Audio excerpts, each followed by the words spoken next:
Hello, good morning, everybody, and welcome. Welcome to our Unheard Children webinar on education. My name's Joanna Clark. I'm the Director of Deaf Child Worldwide. For those of you who've joined us in the past and today, for those of you joining us today, a very warm welcome. We're going to kick off a little bit differently from the way we've started our previous webinars. We're going to start by playing you a video which will give you an understanding of the sort of topics we're going to be talking about in the webinar. And we have three people from West Bengal in India speaking, a deaf student, the father of a deaf student, and a head teacher. And they're going to give you a bit of their insight into what school has been like before the pandemic, during the pandemic, and some of the impact it's had on their lives. So I hope you can sit back, watch the video for a few minutes, and then I will come back and tell you more about what's going to happen for the rest of the webinar. Thank you and enjoy.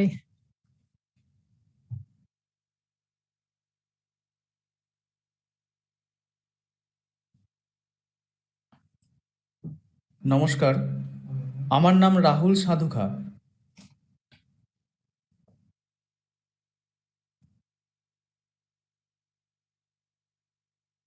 2014 সালে জিবিসিডির শিক্ষক প্রথম আমাদের বাড়ি যায়। তখন আমি খুব ছোট্ট ছিলাম, তখন পঞ্চম শ্রেণীতে পড়তাম। জিবিসিডি থেকে শিক্ষক আমার বাড়ি গিয়ে ইশারা ভাষা পড়াতো এবং শেখাতো। বাড়ির পাশের শিক্ষককে ইশারা ভাষা শেখাতো। মাসে একদিন করে আমার বিদ্যালয়ে শিক্ষক ও বন্ধুদের ইশারা ভাষা শেখানো হতো। জিবিসিডি বাচ্চাদের নিয়ে 3 মাস পর পর ক্যাম্প করতো। রাতেও থাকতে হতো ওখানে। খুব আনন্দ হতো, পড়াশোনা হতো এবং খুব মজাও হতো। খেলা হতো, খাওয়া হতো, মাংসও খাওয়া হতো। জিবিসিডির ক্যাম্প শেষ হওয়ার পর বাসে করে পাহাড় সমুদ্রে ঘুরতে নিয়ে যেত। পাহাড়ে বেড়াতে গিয়ে আমার খুব ভালো লাগতো। নবম শ্রেণীর পর থেকে সপ্তাহে একদিন করে সাইকেল নিয়ে জিবিসিডির অফিসে পড়াশোনার জন্য আসতাম। নবম ও দশম শ্রেণী আমি সেন্টারে গিয়ে পড়াশোনা করতাম। সেখানে শিক্ষকদের পড়ানো ভালো বুঝতে পারতাম। শিক্ষকরা নিয়মিত বাবা মার সাথে যোগাযোগ রাখে। বিদ্যালয়ে গিয়ে আমার শিক্ষক ও বন্ধুদের সাথে কথাও বলে। শিক্ষকদের পড়ানো বুঝতে পারতাম। আমার বাড়ির পাশের শিক্ষককেও ইশারা ভাষা শেখানো হতো। বিদ্যালয়ে আমার অনেক বন্ধু আছে, তাদের সাথে আমি মজা করি, মারামারি করি না, তাদের ইশারায় বুঝতেও পারি। সবাই আমার খুব ভালো বন্ধু। একদিন ডিসিডাব্লিউ থেকে একজন দিদি আমার বাড়ি গিয়েছিলেন। আমি পড়াশোনা বুঝতে পারছি কিনা প্রশ্ন করছিলেন। আমার খুব ভালো লেগেছিল। মাধ্যমিক পরীক্ষায় ইন্টারপ্রেটিংয়ের সাহায্য পেয়েছিলাম, তাতে মাধ্যমিক পাশ করি। একাদশ শ্রেণী পাশ করি। এখন আমি দ্বাদশ শ্রেণীতে পড়ছি। দ্বাদশ শ্রেণীতে পাশ করে কলেজে ভর্তি হব। আমি নিয়মিত সপ্তাহে একদিন করে জিবিসিডি অফিসে গিয়ে পড়াশোনা করি।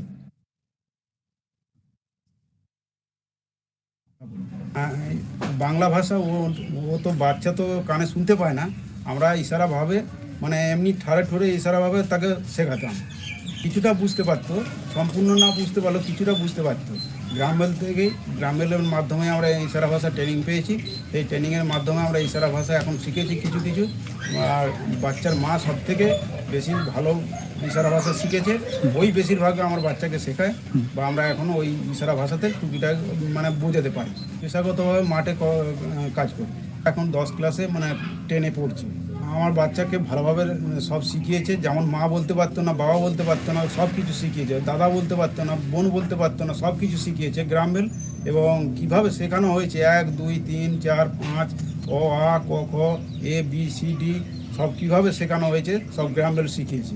এবং প্রতি সপ্তাহে একদিন করে আসতো, 2 ঘন্টা করে টাইম দিয়ে আমার বাচ্চাকে শেখাতো। সেখানে আমার স্ত্রী বা আমি দুজনায় মিলে বসে শিখতাম বা সেই বাচ্চাকে আমরা ওই শেখানোর জিনিস আমরা শিখে বাচ্চাকে শেখাতাম। প্রায় আমাদের এখানে প্রথমত স্বাভাবিক স্কুলে পড়তো, গ্রামবেল সেখানেও আমাদের টিচারকে শিখিয়েছে এবং ভর্তি করিয়েছে বা সে টিচারদের ট্রেনিংও দিয়েছে এই বাচ্চার জন্য। আমি কাকলি চক্রবর্তী, আমি তারবাসিনী গার্লস হাই স্কুলের প্রধান শিক্ষিকা। আমাদের স্কুলে মুখ এবং বধির একজন ছাত্রী আছে, তার নাম সৌমনা বাউল দাস। সে এখন 10ম শ্রেণীতে পড়ছে। তবে এই করোনা পরিস্থিতির কারণে সে স্কুল থেকে যেহেতু সম্পূর্ণ ডিটাচ হয়ে আছে, সেই জন্য তার পড়াশুনোর হাল হকিকত বর্তমানে খুবই খারাপ। এছাড়া পান্ডুয়ার যে গ্রাহাম বেল, যারা মুখ এবং বধির বা প্রতিবন্ধী বাচ্চাদের নিয়ে মূলত কাজ করে, তাদের দিক থেকে আমরা প্রচুর সাপোর্ট পেতাম। তারা সপ্তাহে একদিন করে এসে তার সৌমনার বাড়িতে পড়িয়ে যেতেন। দরকার হলে তারা আমাদের স্কুলে এসে বাচ্চাটার বিষয়ে আমাদের কাছ থেকে ডিটেলস খোঁজ খবর নিতেন। এমনকি এমনও হয়েছে যে তারা স্কুলে এসে ইশারা ভাষার ক্লাস আমাদের শিক্ষিকাদের এবং সৌমনার বন্ধুদের তারা শিখিয়ে গেছেন, যাতে ওর সাথে আমরা খানিকটা কমিউনিকেট করতে পারি। তা ওইটা শেখার ফলে কি হতো, আমরা সৌমনার সাথে খানিকটা মজা করতে পারতাম। আগে ও আমাদের কথাগুলো তো একদমই বুঝতে পারতো না, তা একটু একটু ওই ভাষাটা কিছু কিছু ইঙ্গিত শেখার ফলে আমরাও সৌমনার সাথে একটু মজা করে হাসি গল্প করতে পারতাম। সেটাও একটা আমাদের কাছেও পাওনা ছিল, সৌমনারও একটা আনন্দ ছিল।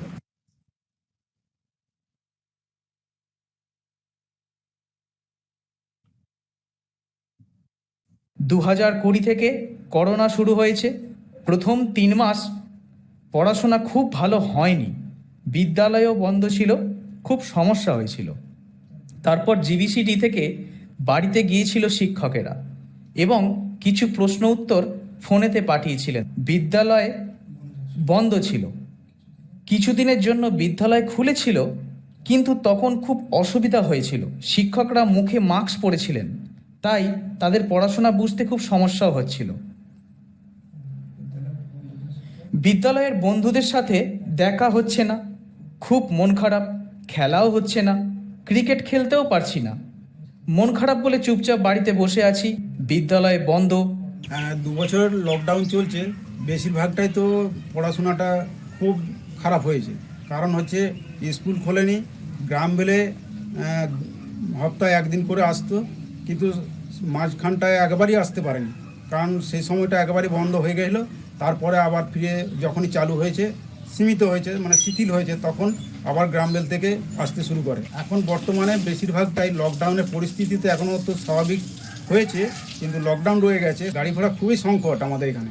মাঝে মাঝে প্রতি সপ্তাহে যাওয়ার চেষ্টা করে, কিন্তু সব দিন হয়ে ওঠে না। সৌমনা স্কুলে আসতে পারছে না। সৌমনা গ্রাহাম বেল তাকে ব্যক্তিগতভাবে সাপোর্ট দিচ্ছে। তাদেরকে অনলাইন ক্লাসে তো সৌমনার অ্যাটেন্ড করা সম্ভব নয়। সৌমনা আমাদের স্কুলে অনলাইন ক্লাস রীতিমতো চলছে, সেখানে সব মেয়ের স্মার্টফোন নেই বলে কনফারেন্স কলের মাধ্যমেও কাজ চলছে। কিন্তু দুর্ভাগ্যের বিষয় যেটা, সৌমনা যে কানে শুনতে পায় না, যার জন্য কনফারেন্স কলের মাধ্যমেও সৌমনা ক্লাস করতে পারছে না।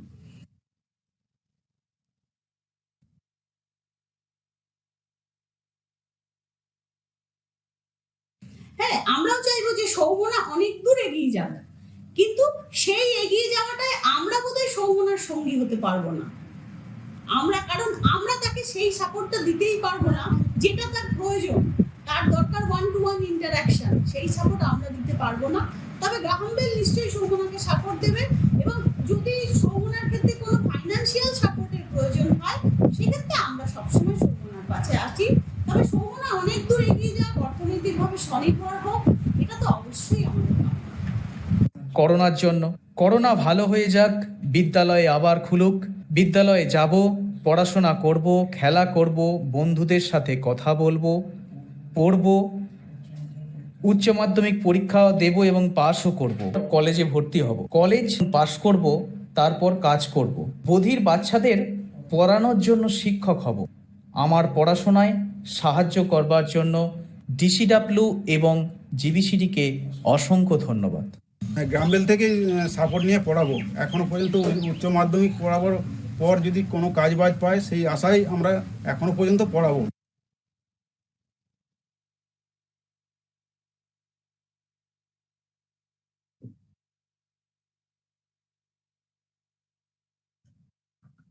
A big thank you to Graham Bell Centre for the Deaf in West Bengal, who is a long-term partner of ours, for putting together such a really instructive video, which I'm sure you've all got a lot out of. And a big thank you, of course, to Rahul, Mantu and Kakali, who were the people that you saw in the video.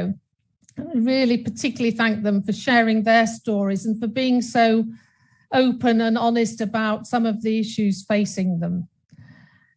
So I would like to just mention some definitions, really, or how we will be defining certain words and phrases in this webinar.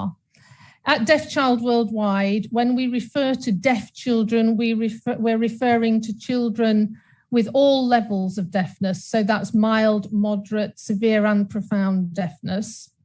So that's when we refer to deafness for the purposes of this webinar, we're referring to deaf children across the spectrum. And when we refer to language, we're at all times referring to both spoken and sign languages, wherever that is appropriate.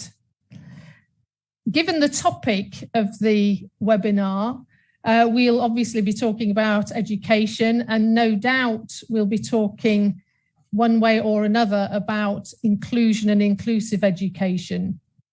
Again, for the purposes of this webinar, we're talking about education in all schools, so mainstream schools, schools for the deaf, and mainstream schools with deaf units. When we refer to inclusion, we're really talking about what needs to be in place to make sure that education is accessible to all deaf children, whatever kind of school they go to. So we're not really going to be talking about the type of school, but rather the nature of inclusivity, which we're defining really as a state of inclusion rather than a physical place. So that is the underlying premise of what we'll be talking about today. Just a brief introduction before we move on to our first presentation.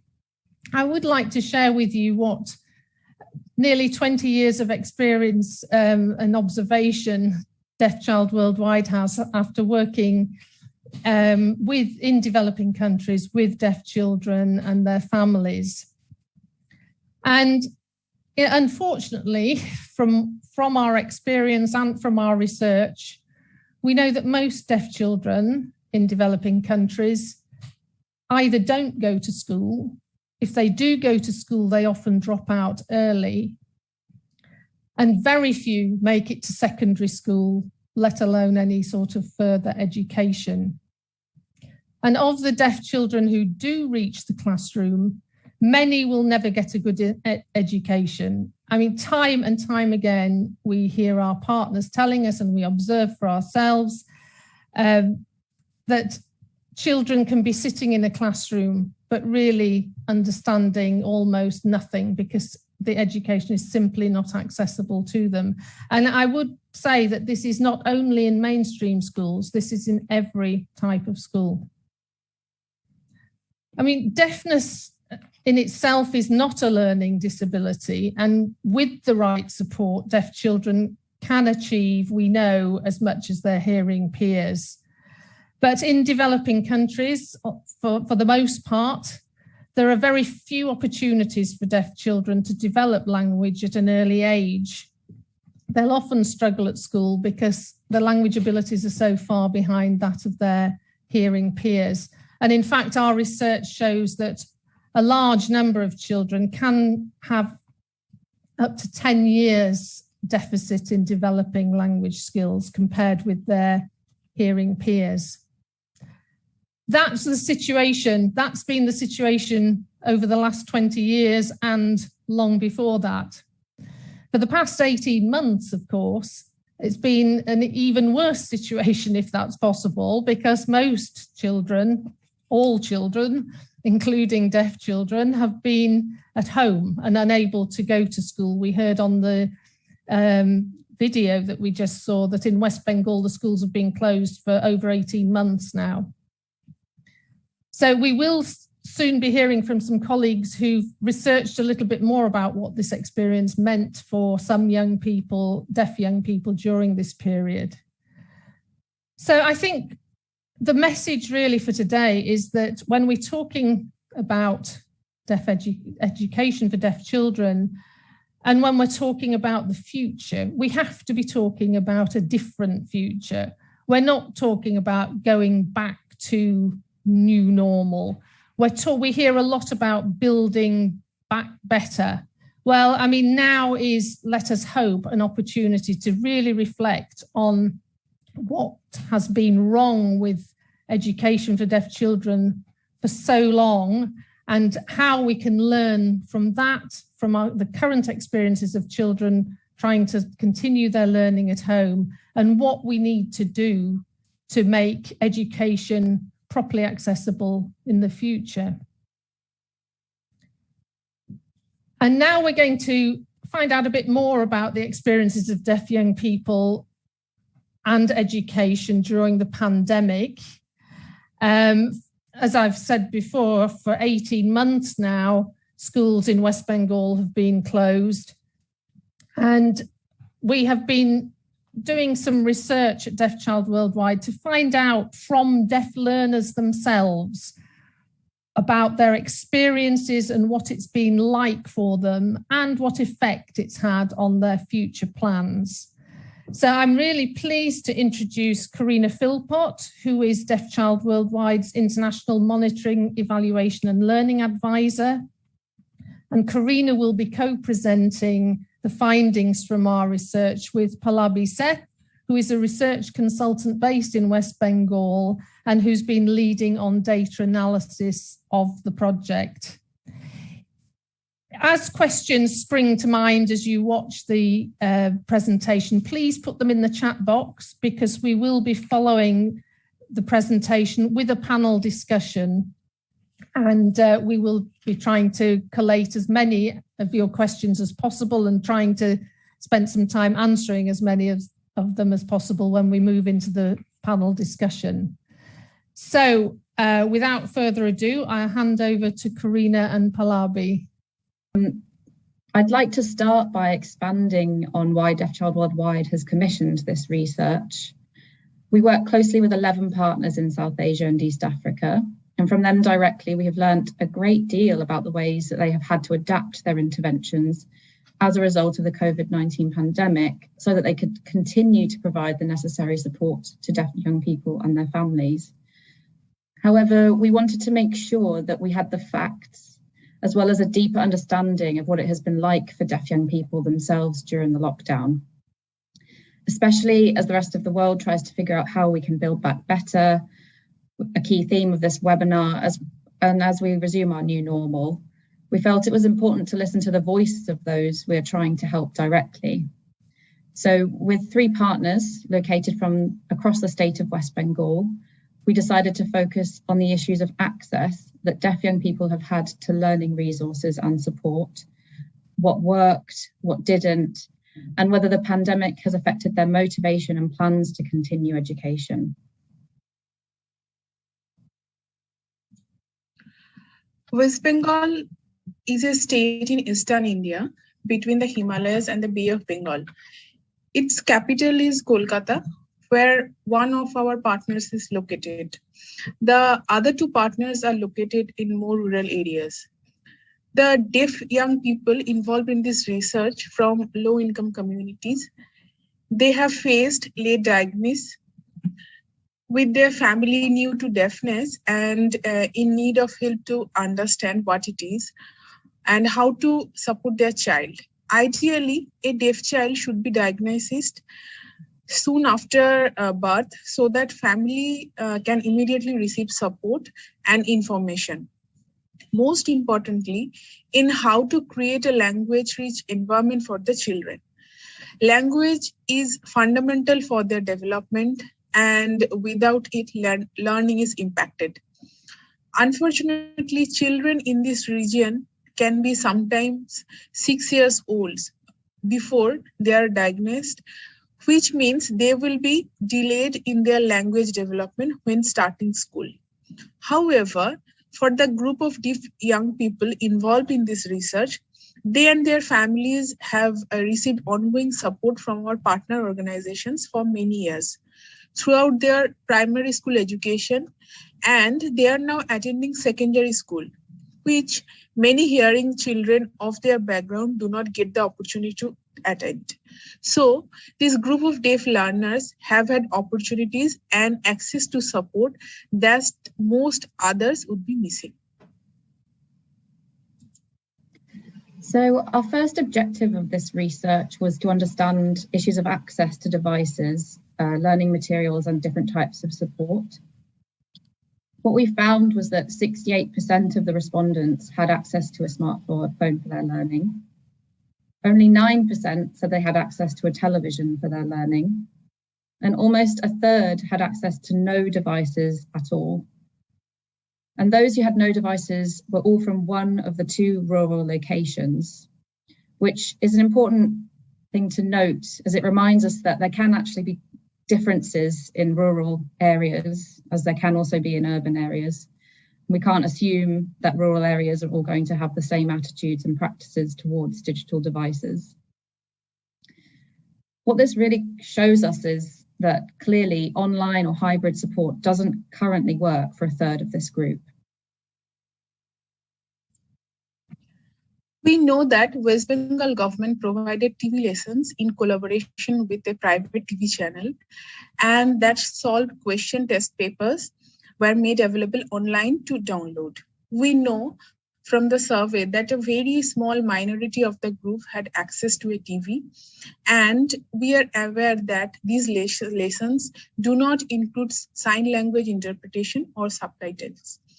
Aside from this group of deaf learners told us that most of the support they had received was from our partner organizations. It is true that these are a unique group of deaf learners who had access to support throughout.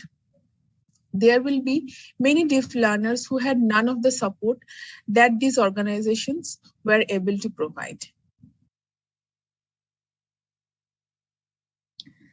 The most common and frequently received mode of support was that of accessing learning centres. Learning centres are run by Deaf Child Worldwide partner staff out of their own offices or in community rooms.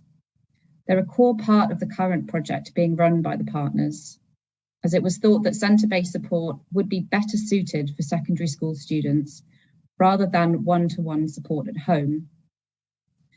The centres are run by resource teacher groups who are specialist teachers or qualified community members, and they are supported by community-based rehabilitation workers and deaf role models who are partner staff to develop teaching learning materials and to help with communication.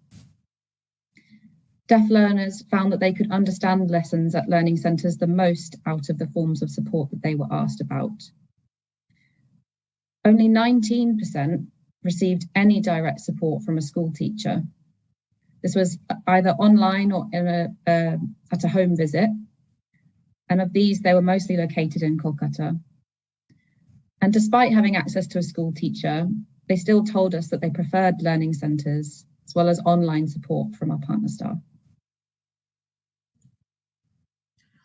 When asked about the materials they found most helpful are videos explaining sign language concepts were the most preferred materials. Of those who received sign language videos, 49% of them were received from partner staff and 15% by school teachers. 13% were also from their friends. A second most helpful material was the practical exam papers, also called solved question papers.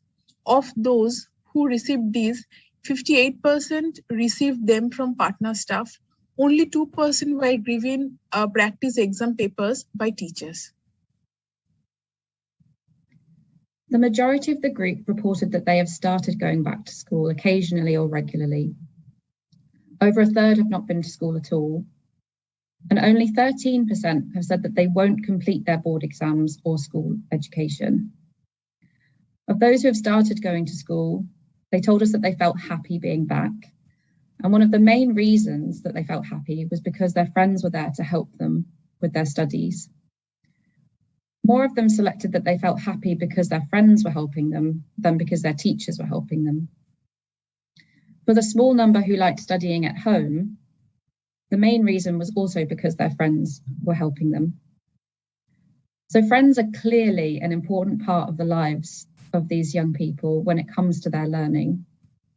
This is also significant because of what we know about the importance of deaf children having access to socialization, which allows them to develop language and their understanding of new concepts and ideas.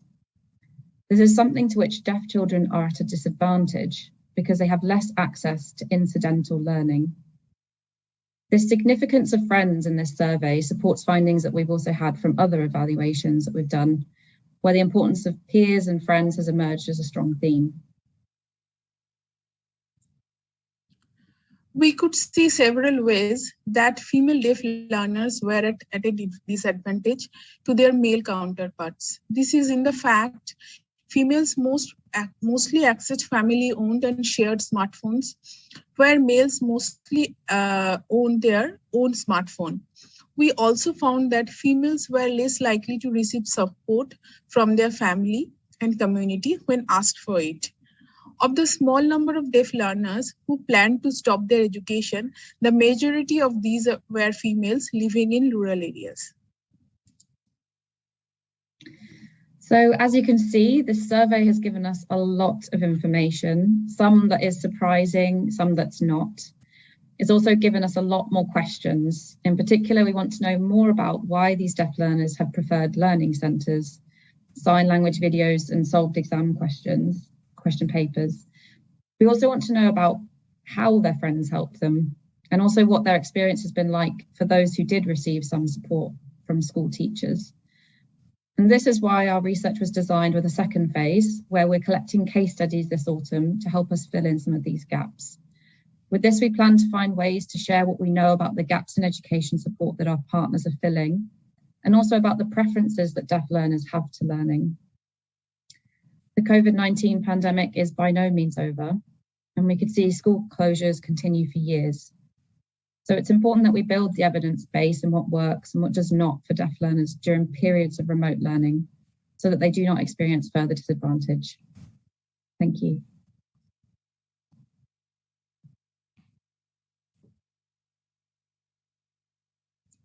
Thank you. Thank you. Thank you very much, Corina and Pallavi. I mean, some really interesting findings there, and I'm sure sort of food for thought and further discussion. So again, I encourage you to put any questions into the chat box if you have any that you'd like to raise with the panel, who I would now like to introduce. And I'm very pleased to say that Pallavi will stay with us as a panelist and to answer some of your questions about the research. Pallavi has 10 years of extensive experience in international development in education, livelihoods, child rights, and child protection. On the panel also, we're delighted to welcome Georgina Oma, who is joining us from Kenya. Georgine is the director of Ikitabu, which is a business working to deliver accessible content for quality education in local languages and at low cost. And Georgine has previously worked in education as the director of studies at the Nagala Secondary School for the Deaf in Kenya. You'll also see with Georgine, Susan Tuo and Meg Odugi, who are joining the panel, who will be there as Georgine's Kenyan Sign Language interpreters. And our third panelist is Lorraine Wappling. Lorraine is a deaf professional who has over 20 years experience working in international development. Most of her work is focused on improving access to education and health for children and adults with disabilities in Africa, Asia, and the Pacific. She has a particular interest in deaf education and is currently finishing a PhD looking into the language challenges faced by deaf children in Kenya when they first start school. We'd like to warmly welcome Lorraine, who's also a trustee for Deaf Child Worldwide. So we know her well and delighted she can join us on the panel. Now, before we go into the actual question and answer sessions, I'm going to invite each of our panelists to say a little bit more about their views on some of the key issues around education for deaf children. So I'd like to first invite Lorraine to speak for a few minutes on that. Thank you very much, Joanna. Thanks, everybody. Thanks for joining us. I mean, I don't want to spend too long because, you know, obviously we need to give plenty of time for questions and answers. But I think, firstly, I wanted to say how much this research is needed. Any research that comes out that links the situation faced by deaf children in education is really, it's hugely valuable. What I know from my experience is that there is a huge lack of robust and good evidence. Really, we rarely hear the voice of deaf children. So research like this is incredibly important. I think it also reminds us that when we are working within the international development sector, when we're working to support education programs, that we must not homogenize children, particularly disabled children. Deaf children have unique requirements within education, and those have to do very specifically with language and communication. So we know even pre-pandemic, there were issues whereby the unique requirements of deaf children to receive these, you know, intensive early years language support, hasn't been very common. So I think within the development sector, we need to be taking a long, hard look at the kind of things that we're recommending when we're talking about inclusion in education. What we do know that works is that you need to provide very intensive, accessible language interventions to deaf children as early as possible. So within the family, preschool, early years, if you focus on the acquisition of language, communication skills, then the rest of the education for deaf children can become much easier.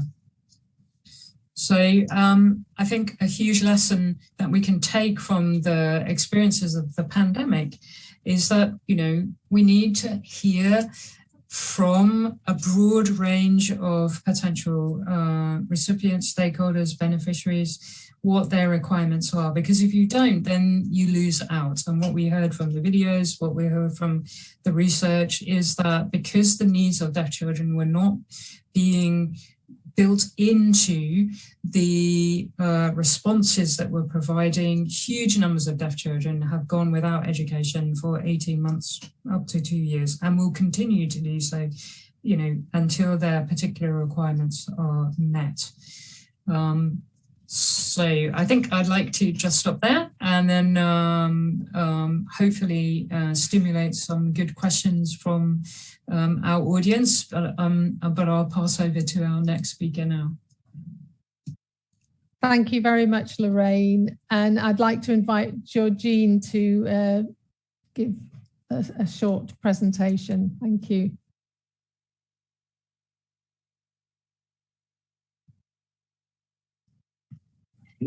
Thank you so much, Joanna. I want to emphasize on what my colleague has just mentioned, what Lorraine has just talked about, the lack of early accessible materials for deaf children, which is truly impacting a lot of our work and also their overall development in the area of education, but also in life. We all know that we need language so that we are able to learn and also to communicate and interact with the society. Without language, then deaf children can truly not live well, and they'll always be left behind and also start school late. That means that language development is also affected, and also they're not able to access school. If we look at the situation, for example, in Kenya and also in Africa as a whole, children start school at the age of 7. That's deaf children, which is already late. And so they're not able to compete with their peers and with the rest of the students at school and also in life. And so from that experience, what Ikitabu has been doing is trying to close this gap by creating accessible teaching and learning materials for deaf children. We recognize that, yes, we can provide accessible learning materials for deaf children, but their language level and their access is also a big question. So what we always ask ourselves is, what can we do now? For example, when we have the pandemic, this has been a big challenge. And before the pandemic as well, we still had these same challenges. So to address this, we cannot continue talking about the same thing for years, that these are the issues that we have. We're still revolving around the challenges that we have, and we know the challenge is access and creating materials. So we note that the time the pandemic happened, schools closed. And as I've just mentioned, the safe space for deaf children is at school because they're able to learn and develop their language. And so, as you mentioned, about deaf centers or centers where children are able to learn and acquire a language. And so when school closed, deaf children went home without socialization, without communication, and they're not able even to communicate with their families. And so imagine online learning is continuing for their peers, hearing peers, but the deaf children are just seated at home. So this is double tragedy for them.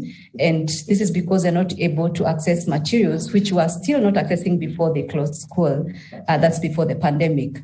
And so that has been double tragedy for them.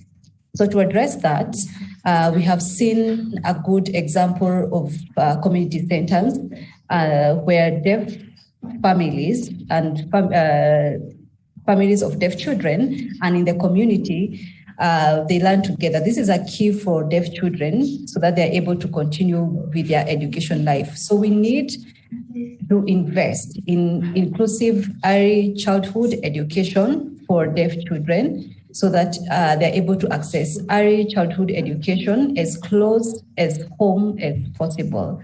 And also to provide an opportunity for them to have accessible materials. Yes, online education is continuing, but deaf children have been left behind. So if we don't close this gap, then we'll be having bigger issues in the years to come, and even when the pandemic ends, and what if it's here to stay with us? Thank you. Thank you very much, Georgine. And now if I could invite Pallavi to speak. Thank you. I would like to share some of my experience conducting the survey in West Bengal. So it was the first time I led a survey with deaf young people. I anticipated conducting a survey remotely using devices would be very challenging, as the deaf young people never had such experience before. Access to mobile and internet were limited in rural areas. Adding to that, due to massive hit second wave of COVID-19, partner organizations had to face travel restrictions also while facilitating the survey with the deaf young people who do not have access to mobile phones and internet. But we received overwhelming responses from the deaf young people in the survey. The anecdotes from partner organizations indicated that the deaf young people enjoyed filling up survey forms themselves.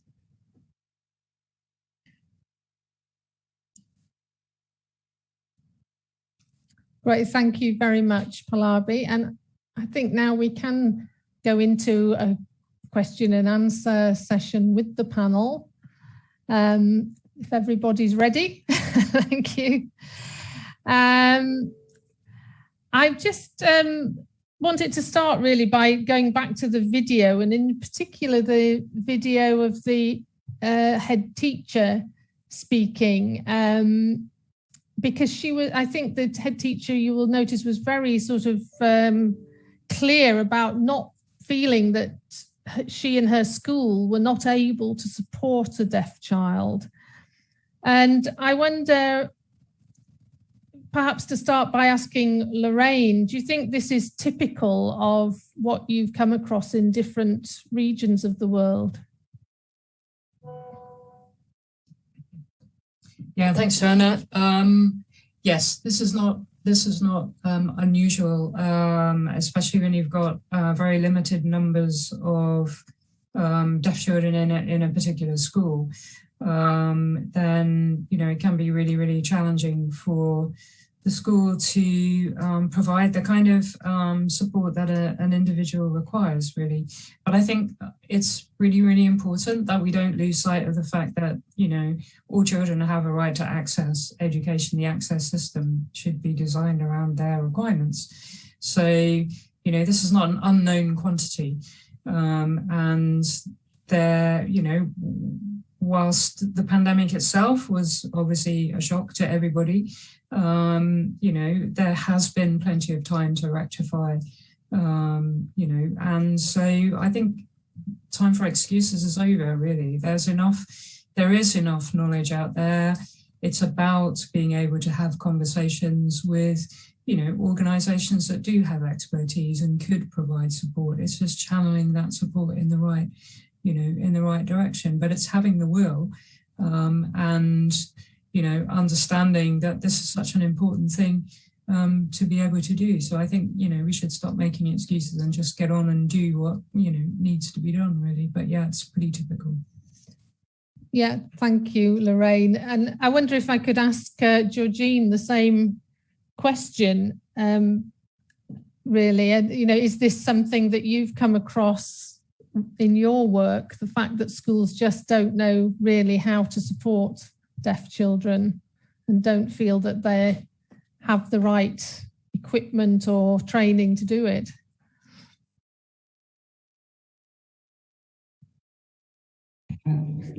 I will say yes. One major issue we've noticed in our work is teachers themselves are not fluent in sign language. If teachers are fluent in sign language, how do you expect them to teach effectively if they're not fluent? But maybe in a Kenyan situation, we have different schools where government provides devices. The issue is they don't have accessible content for the deaf learners. So they are locked in the school, so children do not use them. If devices are available, why not the content? If teachers are available, why are they not fluent in sign language? So those are some of the issues that we're trying to solve and to make sure deaf children get quality education in school. Thank you. Thank you very much. I know these are very big topics, but perhaps on a slightly different topic, just a question for Pallavi, because I think it's very interesting that you've obviously done a lot of research. This, as you said, was the first time you carried out research with deaf young people. And I wondered, from your experience of this piece of work, do you think that perhaps, and from your previous work, do you think that we listen enough to deaf young people to hear what they have to say?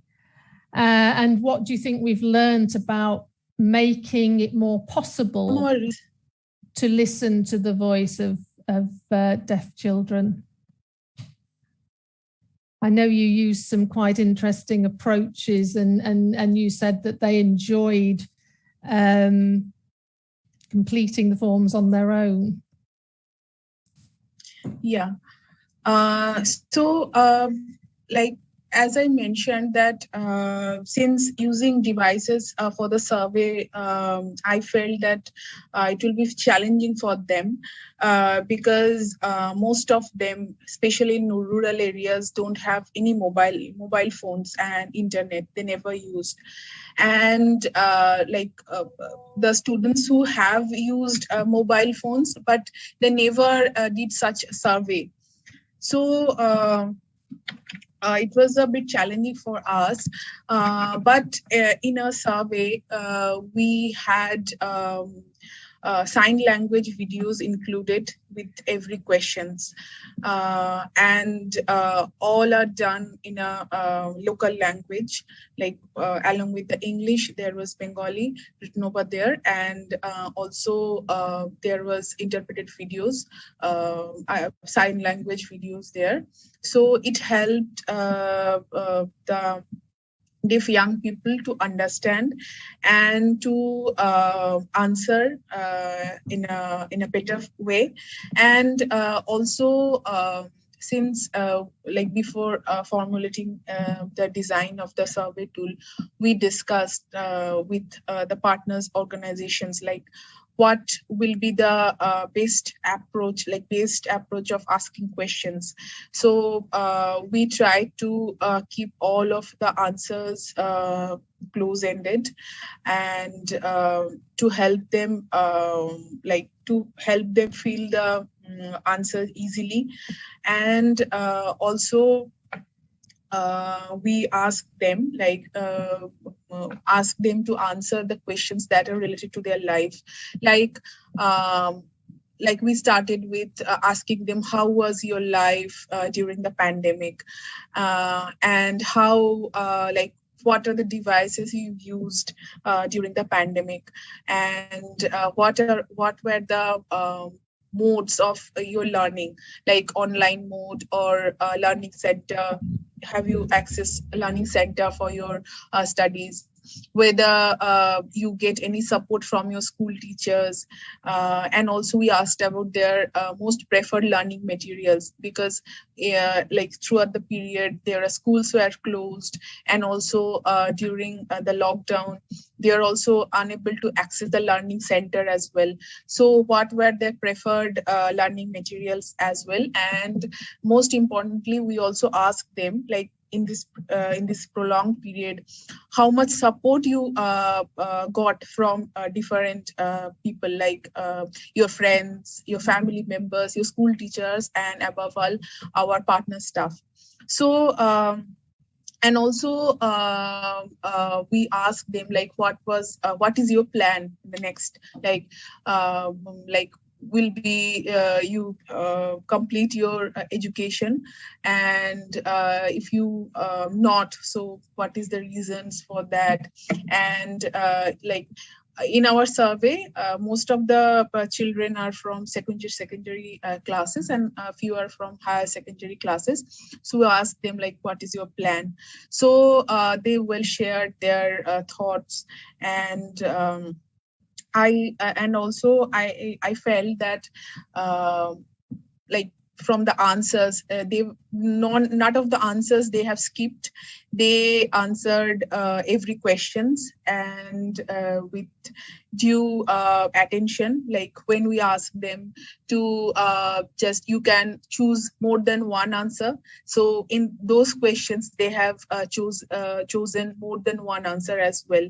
So I felt that, and also when the survey completed, we had a session with our partners, like, what was your experiences with the deaf young people? So the one thing they said that, first of all, it was a very new experiences to them. And since they got to complete the survey by themselves, like, many times, like, partner staff asked them something like, what was your experience, how did you do?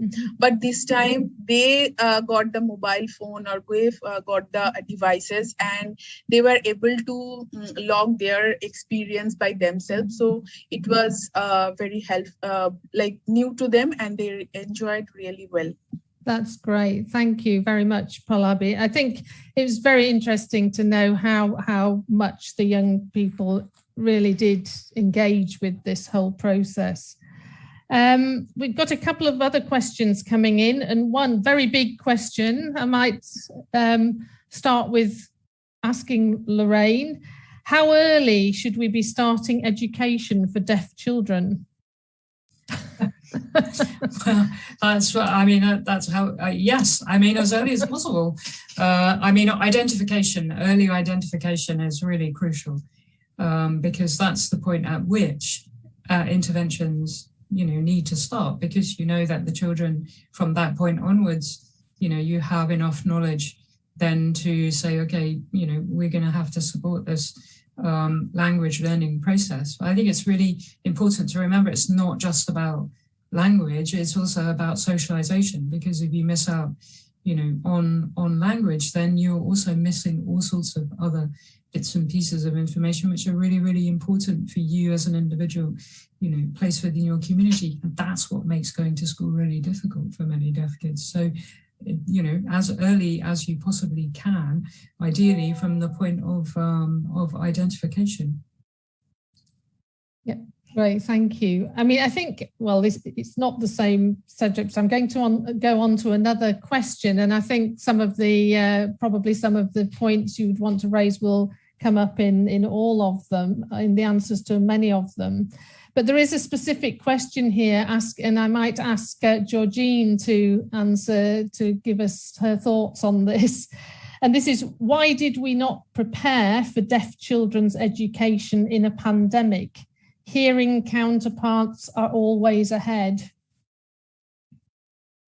I wonder if you have anything to share from your experiences, Georgine.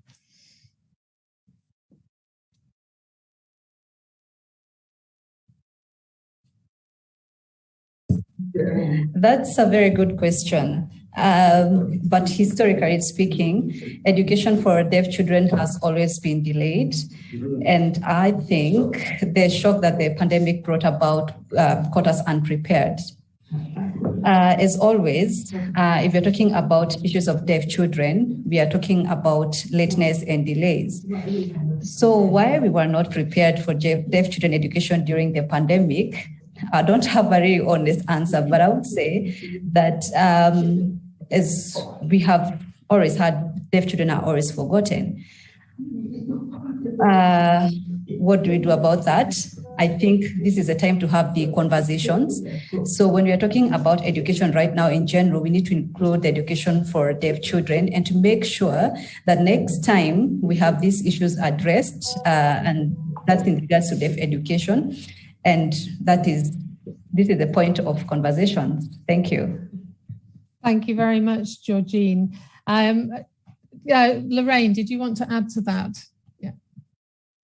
Yeah, I think it was also to do with the fact that there is experience in the humanitarian sector in disaster preparedness, and I think one of the things that hasn't happened during the pandemic is the learning from disaster preparedness, disaster risk reduction, those kind of interventions and lessons. I mean, that's not ideal either, but at least when we talk about disaster preparedness, there are techniques and there are, methodologies that we just were not bringing into play, in this scenario, which I think is another lesson to learn, is that, there is experience out there, but it's sort of connecting these up so that we are better prepared in the future. Thank you. It's amazing how quickly time goes by on these discussions. So probably just one, possibly two more questions. This came out very clearly in the research that Pallavi was describing, and this was the importance of friendship and the role of friends and siblings and so on, and as real support. And I wonder, when we're thinking about what next, somebody has asked us, and I think a very pertinent question, what does this tell us about the sort of future interventions we should be planning for? Again, perhaps I could start with Lorraine, and then perhaps Georgine would like to say something. Yeah, I mean, that's a fascinating finding. And I think it doesn't, in some ways, it shouldn't come as a surprise, really. But peer support is what we all get from going to school in many ways. And so that's, it's not different. But I think, there is an awful lot of possibility for particularly around socialization but also more generally in being able to learn much more about your place in the world when you're part of a friendship group. And it's really, really important that deaf children have the opportunity to have meaningful engagement with friends. So much learning happens that way. I think it's a fascinating finding. Is there anything you'd like to add, Georgine, to that? Yes, I want to first agree with what Lorraine has just mentioned. We get our first language from family. And so if we cannot interact with our family, then it becomes hard to interact with the outside people. And so, as I mentioned before, the families, that's the siblings, and also the community are the key to supporting deaf children in their education journey. So yes, family is an important ingredient, and also that means especially the siblings, because this is when you interact more, when, for example, the parents are not around. So if we can support the engagements, they will be able to develop better, and deaf children will be able to continue their education well at school. Thank you. Great. I'm afraid we're actually pretty much out of time now for our question and answer. It goes very quickly. I think that these are very big topics, and I'm really grateful to Pallavi for presenting the findings of the research, because I think some really fundamental issues there, and obviously that's fed into some of the questions you've all been asking. I hope now that we will be able to ask you all to join breakout sessions, in fact. And so thank you very, very much to our three panelists, who I hope will also join you in the breakout rooms to continue some of this discussion in a slightly different way, so that you will all have a chance to maybe ask some of the questions we haven't managed to cover in the panel discussion, and also, contribute your own thinking and findings from that. So what will happen in a moment is that you will be split into smaller groups, and you'll see something come up on your screen shortly asking you to click join, and it will take you into a breakout group.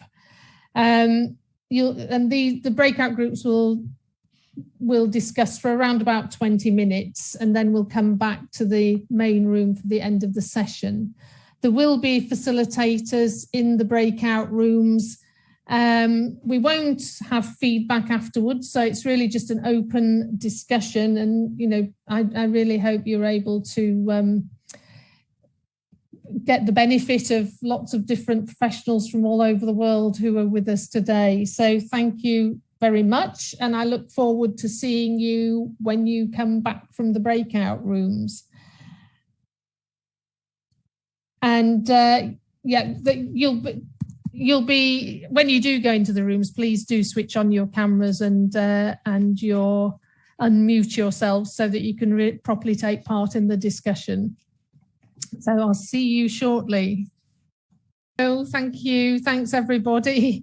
And welcome back. I do hope you've had a good session in the breakout rooms, an opportunity to maybe ask some of the questions that there wasn't time for in the panel discussion, and have a bit of able to contribute some of your own thoughts and meet with people from all over the world. We're nearly out of time. And I would just like to thank everyone very much for your participation, and a big thank you to all who've contributed and presented today. We're nearly out of time. So I just wanted to let you know that we have got one last webinar in this series, which follows the topics in our Unheard Children report. And in the final webinar, we're going to look at independence. And although independence is obviously associated with livelihoods and finding work, it's about a lot more than that. For deaf children, it's about deaf children developing the self-esteem and resilience and skills to be part of community life, and to have the confidence and the self-belief to develop healthy relationships, and as well as to find meaningful employment. So we have a really interesting lineup of speakers, and like this one, there will also be a chance to talk with other professionals and practitioners from around the world. So I do hope you'll be able to join us. It's on the 21st of October. And finally, we know the webinars are really quite short. Time does fly by, and they can only really scratch the surface of some really big issues. We do, Deaf Child Worldwide does... Recording stopped. Deaf Child Worldwide does offer a training courses and can work with you to develop some bespoke and tailored training if you're interested, and particularly if you are working with deaf children or thinking of working with deaf children and young people, or just want to understand more about how to make whatever services you offer more accessible to deaf children and young people. Please just contact us and we can start a conversation about your training needs. We're also going to offer a free online course, Introduction to Deafness, which will be running in early November. And when we send out the follow-up email from this webinar, we'll put more information in it about that. There will be limited places, and there will be criteria for selection of participants, because we only have room for about 20 people. So please do have a look at that, and we'd be really delighted to see you there. So that's really all for today. We do want to keep learning from you and improving our webinars. So we will be sending you the usual sort of survey after this, and we'd really urge you please to fill it in. Just before you go, we're going to ask you if you can please complete a short poll. It's 2 questions, and it will come up on screen shortly. And it's a very quick and easy thing for you to complete, but it would really help to give us a snapshot of what you're thinking. It's completely anonymous. We won't know who has said what, so please give us an honest answer, and I'd be really grateful if you could just do that before you go. It should be coming up on the screen quite soon. And it's just the 2 questions which you'll see. And it's asking you whether or not your understanding of the educational needs of deaf children in low-income countries has improved, and whether or not you would recommend the Deaf Child Worldwide webinar series to others. So it would be great if you wouldn't mind completing that. And as I say, it's completely anonymous. And that's the last you will hear from me, other than to once again thank you all very, very much for coming. It's great to have this opportunity to engage with you, and thank you again to all our contributors.